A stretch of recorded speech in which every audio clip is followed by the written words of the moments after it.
ഓം വൈശ്യവാച സമാധിർനാമ വൈശ്യോഹമുത്പന്നോ ധനിനാം കുലേ പുത്രധാരൈർനിരസ്തശ്ച ധനലോഭാദ സാധുഭിഃ വിഹീനസ്വജനൈർധാരൈ പുത്രൈരാദായ മേധനം വനമഭ്യാഗതോ ദുഃഖീ നിരസ്താശ്ചാബ്ദബന്ധുഭിഃ.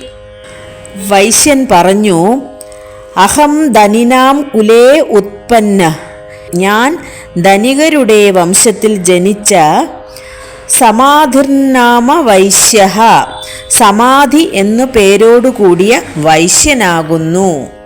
അസാധുഭി പുത്രധാരൈഹി, അസത്തുക്കളായ പുത്രന്മാരാലും ധാരങ്ങളാലും ധനലോഭാൽ, ധനത്തിലുള്ള ആഗ്രഹം നിമിത്തം മേ ധനം ആദായ, എൻ്റെ സ്വത്തിനെ അപഹരിച്ചുകൊണ്ട് നിരസ്ത, ഉപേക്ഷിക്കപ്പെട്ടവനായി സ്വജനൈ ധാരൈ, ആ ഞാൻ സ്വജനങ്ങളോടും ഭാര്യയോടും പുത്രൈഹി വിഹീന, പുത്രന്മാരും ഇല്ലാത്തവനായി ആപ്തബന്ധുഭി നിരസ്ത, ആപ്തബന്ധുക്കളാൽ ഉപേക്ഷിക്കപ്പെട്ടവനായി ദുഃഖീജ വനമഭ്യാഗത, ദുഃഖിച്ചിട്ട് വനത്തിൽ വന്നു ചേർന്നു.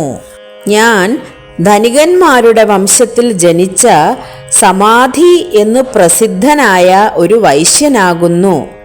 അസത്തുക്കളായ ഭാര്യാപുത്രന്മാർ ധനത്തിലുള്ള ആഗ്രഹം നിമിത്തം എൻ്റെ ധനത്തെ അപഹരിച്ചുകൊണ്ട് എന്നെ ഉപേക്ഷിച്ചു. സ്വജനങ്ങളോടും ഭാര്യയോടും പുത്രരോടും കൂടാത്ത ഞാൻ ആപ്തബന്ധുക്കളാൽ ഉപേക്ഷിക്കപ്പെട്ടവനായി ദുഃഖിതനായിട്ട് ഈ വനത്തിൽ വന്നു ചേർന്നു. ഹരിഹി ഓം.